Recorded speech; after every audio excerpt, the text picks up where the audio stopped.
हाँ जी, नमस्कार। कैसे हैं आप सभी? उम्मीद है आप सभी अच्छे होंगे। मैं आपका अपना विजय भारत आप सभी का स्वागत करता हूं। आज एक नए टॉपिक पर चर्चा करेंगे, ऑपरेशन सिंदूर के बारे में। जैसे ही सुबह उठे एक नई न्यूज हमें देखने को मिली, वीरता पूर्वक न्यूज मिली हमें। भारतीय सेना ने पाकिस्तान में जाकर वहां के ठिकानों को ध्वस्त किया। इस ऑपरेशन सिंदूर के तहत क्या है ये ऑपरेशन सिंदूर, किस प्रकार से इसका नामकरण हुआ और इस ऑपरेशन सिंदूर में किस किस की अहम भूमिका रही, सारी चर्चा हम करने वाले हैं। यूएन तक ये बात पहुंच गई है, यूएन में भी चर्चा हो रही है। यूएन के जो डायरेक्टर जनरल हैं उन्होंने क्या कहा भारत और पाकिस्तान के इस सैन्य अभियान को लेकर। तो जैसे हम बात करते हैं, सबसे पहले आपने देखा होगा सोशल मीडिया के माध्यम से तरह तरह के आपके दोस्तों ने स्टेटस लगा रखे होंगे, वीडियोस भी लगा रखी होंगी। उसमें देखा जा सकता है कि किस प्रकार से भारत ने वहां पर जाकर आतंकी ठिकाने ध्वस्त किए हैं। पाकिस्तान के 9 आतंकी ठिकानों पर हमला किया, एयर स्ट्राइक की भारत ने। और ऑपरेशन सिंदूर के बारे में थोड़ी सी जानकारी अगर देखें, रक्षा मंत्रालय के अनुसार उन्होंने कहा एक प्रेस विज्ञप्ति में कि ऑपरेशन सिंदूर का मकसद केवल इतना ही है कि आतंकी ठिकानों को ध्वस्त किया जाए। पड़ोसी देश के साथ झगड़े से हमारा कोई भी लेना देना नहीं है, केवल आतंकी ठिकानों को निशाना बनाना यही हमारा उद्देश्य था। इस प्रकार के तमाम आपने न्यूज़पेपर देखे होंगे, सोशल मीडिया हैंडल पर भी आपने पोस्ट देखी होंगी।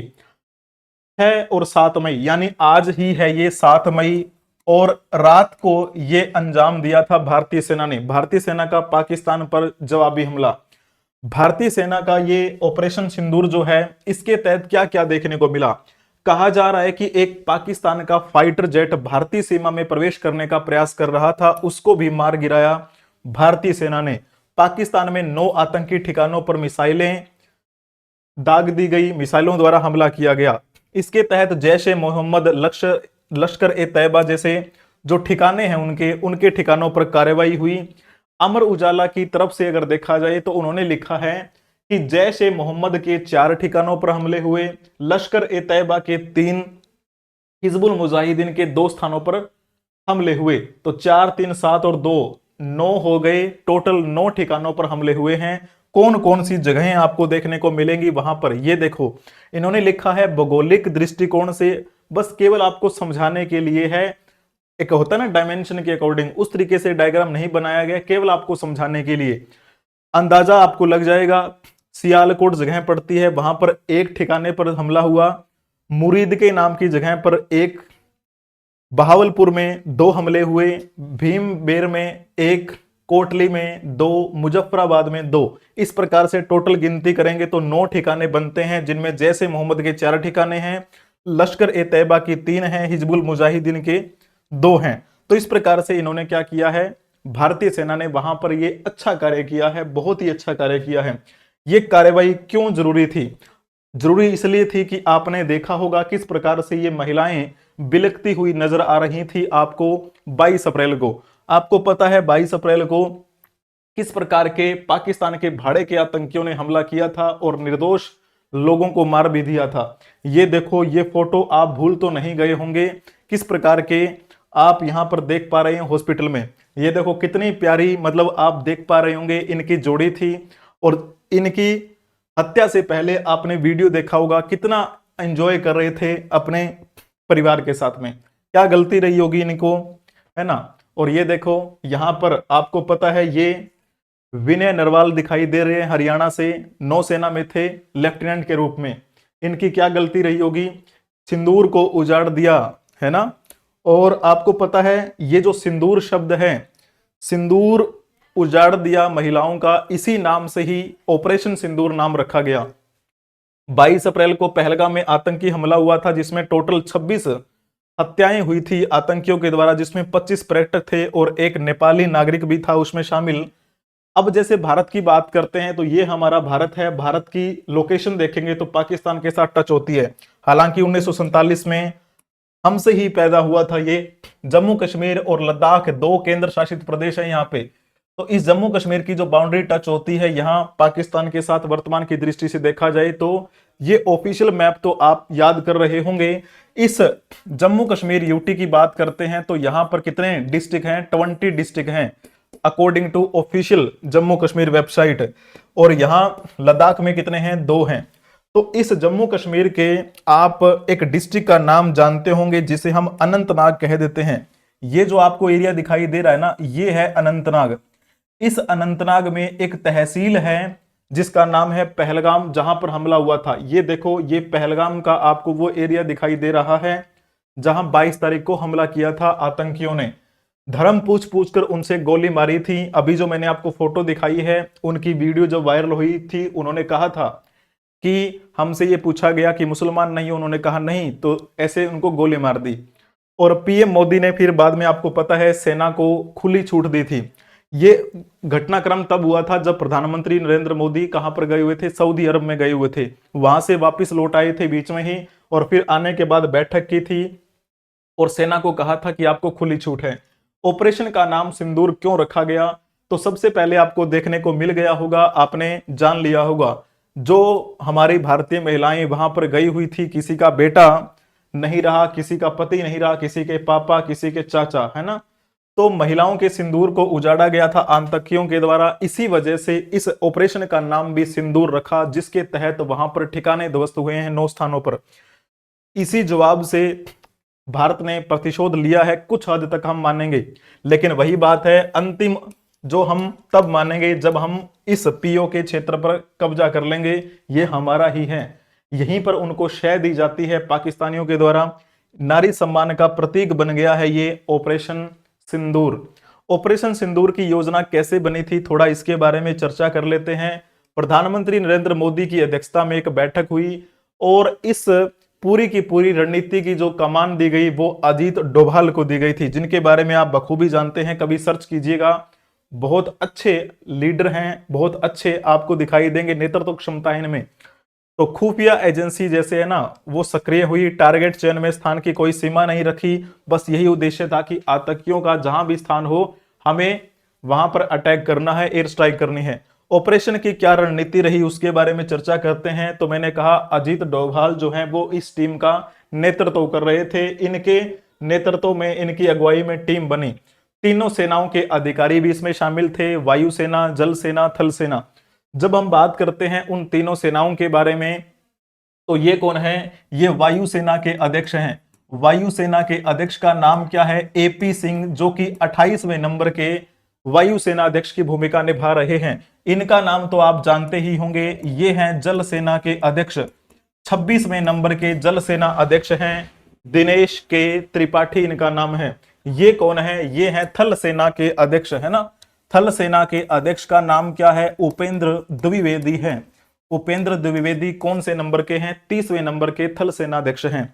ठीक है, उपेंद्र द्विवेदी, दिनेश के त्रिपाठी, एपी सिंह, तीनों सेनाओं के बारे में आपको जानकारी मिल गई है। तो इन तीनों सेनाओं का सहयोग रहा इसमें, और 9 हाई वैल्यू टारगेटेड की पहचान की गई कि कहां कहां हमें अटैक करना है। जो 9 जगह मैंने आपको बताई, सर्विलांस और निगरानी में ये चीजें रखी गई थी। कहां पर की गई ये कार्रवाई, जिसके बारे में आपको पता होना चाहिए। जो भारत सरकार का रक्षा मंत्रालय है, उन्होंने कहा था कि पाकिस्तान और पाकिस्तान ऑक्यूपाइड कश्मीर है, वहां पर हमले हुए हैं। ड्रोन और मिसाइल से हमला किया। 6 और 7 मई की जो रात थी, यानी अभी जो रात गई है, अभी तो मॉर्निंग हुई है ना, तो इस प्रकार से हमला हुआ वहां पर। तो ये मैंने आपको थोड़ा सा पहले भी हिंट दिया था, अब आपको अच्छे से समझ में आएगा कि कहां कहां किस प्रकार से ठिकाने ध्वस्त किए गए हैं। जैश, लश्कर और हिजबुल के 9 ठिकाने ध्वस्त हुए हैं। जैश ए मोहम्मद के 4 हैं, लश्कर ए तैयबा के 3, हिजबुल मुजाहिदीन के 2 ध्वस्त ठिकाने आप देख पा रहे हैं। सियालकोट, मुरीद के, बहावलपुर, भीमबेर, कोटली, मुजफ्फराबाद, इन जगहों पर हमले हुए। जो 9 जगहें आपको दिखाई दे रही हैं, ये जो आपको दिखाई दे रहा है 2 लिखा हुआ है, यानी मुजफ्फराबाद में 2 जगहों पर ठिकाने पर हमले हुए। सियालकोट में 1, मुरीदके में 1, बहावलपुर में 2, कोटली 2, भीमबेर 2, भीमपुर 1। तो टोटल कितने बनते हैं? आपके 9 ठिकाने बन गए, जहां पर भारतीय सेना ने एक बार ये दर्शा दिया है कि हम किसी से कम नहीं हैं। बेफालतू का यहां पर आने का प्रयास मत किया करो। परिणाम क्या है? भारत का संदेश क्या है? आतंकवाद को करारा जवाब। आपको देखा होगा, जब हमारे भारत के प्रतिनिधि विश्व पटल पर जाते हैं तो वहां पर कहते हैं कि आतंकवाद के खिलाफ लड़ाई लड़नी है, दूसरे देशों को भी आह्वान करते हुए नजर आते हैं हमारे भारत के प्रतिनिधि। तो क्या हम खुद सशक्त हैं क्या? थोड़ा सा छोटा सा एग्जाम्पल आपने देख ही लिया होगा, आतंकवाद को ये करारा जवाब। और वैसे भी आपको पता है भारत में आदेश दे दिए गए थे कि मॉक ड्रिल के आदेश देने के बाद पड़ोसियों को इस ऑपरेशन सिंदूर के तहत क्या कर दिया? उनकी बत्ती गुल कर दी। बताओ। तो 9 ठिकानों का ध्वस्तीकरण हुआ है, जिसके बारे में आपको पता चल चुका है। आतंकियों के मारे जाने की सूचना भी है। कई अलग अलग यहां पर आपको वेरिएशन दिखाई देगी। कहीं पर आपको 75 दिखाई दे रहा है, सूत्रों के अकॉर्डिंग 90 बता रहे थे, लेकिन यहां पर अच्छी खासी मात्रा में आतंकी जो है वो मारे गए हैं। ये इंसाफ पूरा हुआ है, कुछ हद तक हम कहेंगे पूरा हुआ। प्लस में हमें क्या चाहिए? पीओके चाहिए। वी वांट पीओके, है ना? तब हम कहेंगे सच्ची श्रद्धांजलि होगी उन सब लोगों को जो लोग हर बार कहीं ना कहीं किसी ना किसी वजह से मारे जाते रहे हैं आतंकियों के हमले में।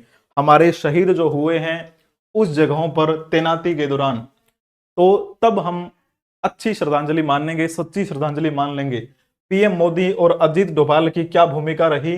अभियान की सीधी निगरानी थी, इनके नेतृत्व में अजीत डोभाल को नेतृत्व दिया गया था। लगातार संवाद की स्थिति बनी रही, ठीक है। और अंतिम स्वीकृति जो थी वो किसने दी थी?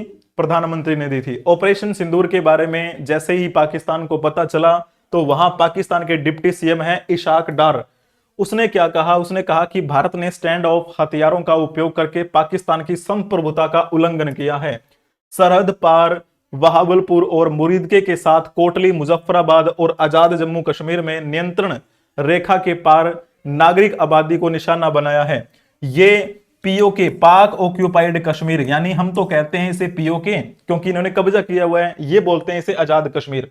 ये उसकी लाइन है, आजाद इशाक डार की लाइन है, उसने कहा था इसे। वैसे ये जो पीओके है हम कब तक लेंगे?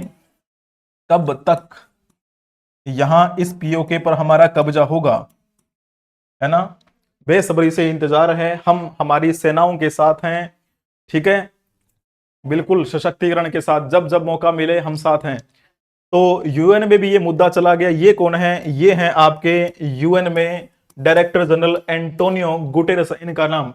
इन्होंने कहा कि जो मैक्सिमम मिलिट्री रेस्ट्रेंट जो हैं उस पर आपको ध्यान देने की आवश्यकता है। जितने भी आप सोच सकते हैं कि इसको टाला जाए, युद्ध जब तक टाला जाए टाल लीजिए, क्योंकि अभी विश्व ऐसी कंडीशन में है कि भारत और पाकिस्तान के बीच अगर युद्ध होता है तो विश्व सहन नहीं कर पाएगा। क्योंकि आपको पता है रूस और यूक्रेन का युद्ध भी चल रहा, इजराइल और फ्रांस उसका, इजराइल और फिलीपींस का भी। तो सॉरी, इजराइल फिलीपींस नहीं, फिलीपींस तो कहां रह गए एशिया में, तो फिलिस्तीन बोलेंगे। इजराइल और फिलिस्तीन का मुद्दा आपने पता है विश्व पटल पर चल रहा है, और रूस और यूक्रेन का चल रहा है। अगर ये शुरू हो गया तो बहुत दिक्कत हो जाएगी। तो यूएन के बारे में आपको पता है, इन्होंने कहा कि इसे टालिए जब तक हो सकता है। अब निष्कर्ष क्या निकलता है? चलो ये तो प्रतिक्रिया रहती है विश्व पटल पर, निष्कर्ष क्या निकला, क्या सीखा? भारत अब जवाब देता है, ठीक है। जब जब भारत को अगर आप नुकसान पहुंचाने का प्रयास करोगे तो किसी ना किसी मायने में आपको जवाब दिया जाएगा। अब जैसे ही ये आतंकी हमला हुआ था तो भारत सरकार ने भी निर्णय लिया था, 5, वो आपको पता है 5 बड़े निर्णय लिए थे, और लोग कह रहे थे इन निर्णयों से क्या होगा, हमें तो जवाब चाहिए। तो ये जवाब कुछ हद तक तो क्या है, मिल गया। बहुत हद तक हम मान के चलेंगे पीओके वास्तविक रूप से हमें चाहिए, जाहिर सी बात है। और वो अक्साई चीन का जो क्षेत्र है वो भी हमारा होना चाहिए। कब तक वो हम ले लेते हैं वो एक विषय रहेगा हमारे लिए। और साथ में देखा जाए बीसीसीआई ने भी कहा था कि हम पाकिस्तान के साथ बाइलेटरल सीरीज नहीं करेंगे। और भी आपने देखा होगा तरह तरह अलग अलग लेवल पर बहुत सारे निर्णय लिए गए थे। पाकिस्तान के जो इन्फ्लुएंसर्स हैं उनके भी सोशल मीडिया प्लेटफॉर्म बैन कर दिए गए। बहुत सारे ऐसे लोग हैं जो यूट्यूब चलाते हैं भारत में, उनके यूट्यूब चैनल बंद कर दिए गए थे। हर क्षेत्र में आप देखोगे, मैंने कहा था ना, अब जब हम किसी को बायकॉट करते हैं तो उसका ऐसे नहीं होता कि उसको मार दिया जाए, बल्कि हर क्षेत्र में उसका विरोध किया जाए। अर्थव्यवस्था कमजोर होगी, मान के चलो जो इन्फ्लुएंसर यहां पर पैसा कमाते थे वहां जाके ज्ञान बांटते थे, है ना, जाहिर सी बात है पैसा कमाओगे तो लोगों को ज्यादा आप ज्ञान बांटते हैं। तो उनको अब घाटा हो गया। आपने देखा होगा पहले उनके 1 मिलियन व्यूज आते थे उनकी पोस्ट पे, वहां पर अब 50-70 हजार के आसपास ही व्यूज आ रहे हैं। इसका मतलब क्या है, भारत में एक बाजार है ना, तो थोड़ा सा समझना चाहिए। सैन्य, रणनीतिक और भावनात्मक विजय है हमारी, ठीक है, रणनीतिक भी है और भावनात्मक भी है। भावनाओं से जुड़ा हुआ था ये विषय, नाम भी रखा है ऑपरेशन सिंदूर। आतंकियों को एक चेतावनी है, थोड़ा सा समझ के आइए, अगर आओगे तो मार दिए जाओगे। नारी सम्मान और सुरक्षा सर्वोपरि, तो ये हमारा क्या है, एक अंतिम उद्देश्य रहना चाहिए। वो कहते हैं कि जहां पर नारी की हम सम्मान की बात करते हैं वहीं पर सब कुछ फलता फूलता है। तो ये नारी जो है, महिला जो है, उन्हीं को समर्पित है ये ऑपरेशन का नाम सिंदूर, क्योंकि उनके सिंदूर को उजाड़ा गया था वहां पर आतंकियों के द्वारा। थोड़ी हमें खुशी है, बहुत अच्छा प्रयास किया हमारी सेना ने, बहुत अच्छा, ठीक है। तो आपको हमेशा हमारी सेना का ऋणी रहना चाहिए। जो भी हमारे फौजी भाई हैं, अगर आपको कहीं देखने को मिले, ठीक है, उनकी मदद करनी चाहिए। आप व्यक्तिगत तौर पर जब भी आप कहीं ट्रेन में जाते हैं, बस में जाते हैं, अगर वो खड़े हुए सफर कर रहे हैं तो आप उनको सीट दीजिए, ये आपकी नैतिक जिम्मेदारी है। क्योंकि हमें तो केवल इतना ही करना है कि हम खड़े हो जाएंगे बस, लेकिन वो वहां पर लड़ते हैं, शहीद भी हो जाते हैं, ठीक है, वो भी किसी के बेटे हैं, किसी के पापा हैं, किसी के, है ना, पति हैं, तो उनके लिए हम सैल्यूट करते हैं। ठीक है, थैंक यू सो मच, और शेयर कर देंगे सभी अपने अपने दोस्तों के साथ। Thank you.